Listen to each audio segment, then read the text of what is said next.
Hello, it's Rebecca here from Precious Pages Papercraft, and today I'm designing a layout for Bramble Fox, and I'm using a title perspective from the August Fox box. It's the gorgeous Love This, and it's in a black acrylic, so can be used with pretty much any collection on any page, and that will stand out really boldly, which I really love. I'm also using a cut file today. It's been a while since I've used a cut file. It's a Paige Evans one, and it's called Geometric Shape, and it's like a load of square frames arranged kind of offset in a circle. And to go with that, I'm using Paige Evans Splendid Collection, and I'm pulling out loads of different rainbow colours. I think there are 12 frames in this cut file, so I've pulled out 11 of the patterned papers, and then I had one of the patterned papers has got loads of squares on it, and I had those sort of trimmed down ready, and I'm using one of those just to bring in a little bit more orange. So I suppose technically it is 12 patterned papers I used in total, but I've just gone through the collection and pulled them out in kind of a rainbow order. So I'm starting from lilac. I'm gonna work around to kind of blues, greens, yellows, oranges, pinks, and then into kind of darker oranges. There aren't really any red papers in this collection, so I'm going to go for darker orange because the photo I'm scrapping today has quite a bit of orange in it.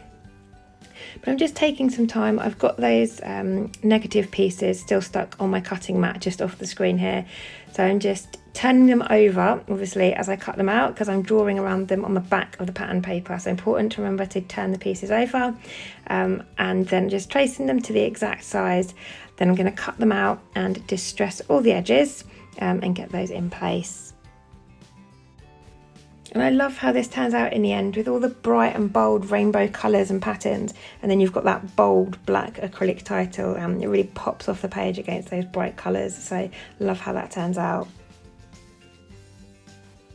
So there we go, by the power of editing, I've got all my pieces cut out and I've got almost all of them distressed.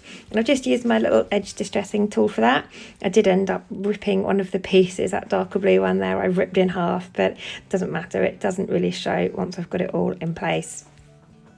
Decided I'm going to stick the cut file down flat on the page, so I'm just applying some wet glue.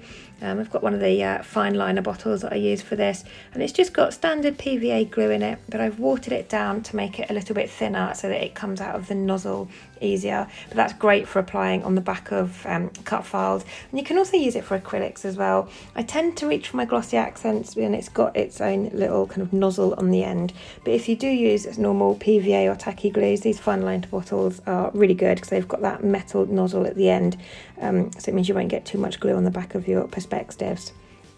But I've got that stuck in place. I like to just place it down lightly on my background and then roll a kitchen towel over it. It applies even pressure, so it stops the glue kind of oozing out, and it also keeps the cut file the right shape. I sometimes find with these thinner cut files, if I try and place them down, I end up stretching them out of shape a little bit without meaning to. So by doing the kitchen towel technique, it just applies that even pressure and keeps things in shape and in proportion, and it stops that glue coming out. So I've got that down flat on my background in the centre, and now I'm coming back in with my rainbow patterned papers, and I'm using foam pads behind all of these to bring in a bit of dimension. I've got lovely texture to the edges of them because I've distressed them, and rather than having it all stuck flat on the page, I wanted some dimension, so raising these up on foam pads brings that in, and I love how it looks. So again, I've skipped through the rest of that process for you, and here is where I have a little bit of trouble with my photo. So I initially picked that first photo because it's got lots of different colours in it. It's got the orange on my little boy's t-shirt, loads of colours in, he's got like a rainbow and gold glittery rubber ring, and then you've got the colours from the slide, that nice green.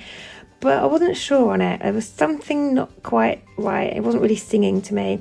So I pulled out lots of other photos, tried a couple of circular ones, thinking maybe it was the shape that was bugging me. I thought maybe it needs to be a square photo because that cut file is made up of square frames.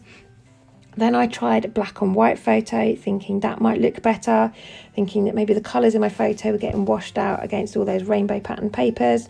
And in the end, I decided that I wanted to stick with my original photo. But in order to help those colours pop a little bit more, I've matted the photo onto white cardstock, as I always do, just to give it a nice little frame. But then I've added a layer of black cardstock behind it, and this ties in nicely with my acrylic title, so now I've got a bit more black on the page. And I love how that makes that photo pop off the background. So that's really the basis of my layout done, and I can now move on to embellishing. And I don't want to add a great deal because I don't want to cover up those gorgeous pattern papers and all those lovely colours, but I do want to have a few little bits, and I'm going to try and get them tone on tone. Now I try and move my photo to the left a little bit and offset my title to the right, just having a bit of a play, just to see what I think would look best. And in the end I decided on having my photo central to the design with my title along the top there. And I've got a couple of butterflies I fussy cut from one of the pattern papers, again trying to get those tone on tone. And then I'm bringing in a few florals from the collection, and to just give those a bit more dimension and rough them up a bit. I'm just using my fingers in a minute, and I will curl all the petals up, just gives them a bit more texture, and so they're not quite so flat on the background. I'm also pulling in some chipboard birds here. I weren't sure if these would stay or not, so once I've taken them off the 12 by 12 sheet there, I just peel the sticky back off them, so now they're effectively just like chipboard and cardboard on the back. So I will have to apply some glue in a minute, but I wasn't sure if I'd keep them, so that's a great way to kind of test them out and see if I like them before committing. And I've also pulled off a few chipboard flowers as well. Again, stuck them on the background tone on tone there. So I've got a pink one on the pink paper and a blue one on the blue paper, and so on. I think I've got 4 of those in total.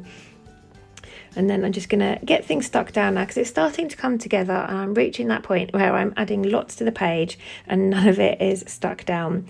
So before I add too much and then have to move it all and start sticking, I'm going to try and stick as I go.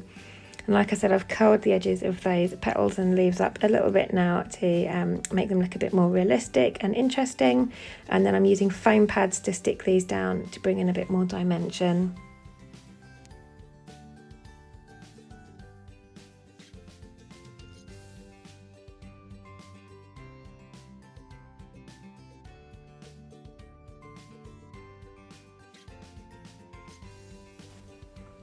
So not much more to add now. I want to get my title stuck in place, and like I said, I use my glossy accents for that. It's got a nice strong hold, so that perspective, once that's dry and set, that is not going to come off for love nor money. So when I put my layout in an album, that's not going to ping off or anything. So glossy accents is my go-to adhesive for my acrylics. And then I'm just sort of having a flick through here, trying to see if there are any other little bits I can add before I finish off. I've got pretty much all of the Splendid collection, but I've been struggling to use it, and I don't know why. I just kind of can't find my flow with it and get to grips with it. So I was just having a look through, and I decided to add a few gold stars from the chipboard sheet. And you can't really see it in the photo, but my little boy's rubber ring there, it's all rainbow colours on the inside, and it's got gold like flakes of sort of foil or something, like glittery foil on the inside. So I thought having the gold hearts on that was a nice nod. You can't see it in the photo, but obviously I know it was there, he knows it's there, so I just wanted to bring in a little bit of gold. And then this is where I decide I want to have some splatters on the background. Now, in an ideal world, I would have done the splatters before sticking my cut file or anything down to the page, really. But yeah, it was a bit of an afterthought. I wasn't happy with the page and felt like it needed something. So I've pulled out loads of Distress Oxides, and I'm just adding them to a bit of packaging, watering down and then splattering. So I started with the yellow, so that by the time I get around all the other colours, if I did yellow last, the water on my desk would be a bit muddy. So yellow first, that was Squeezed Lemonade. Then I went on to the orange, which was Ripe Persimmon. The pink I've used is Picked Raspberry. Then for the red I've used Barn Door. The purple is Wilted Violet. This is Salty Ocean. I'm trying to remember. Then I move round to Mermaid Lagoon, but I do bring in a tiny bit of Chipped Sapphire as well, just to darken that off a bit. And then my green I use Mowed Lawn. And like I said, those are all Distress Oxides.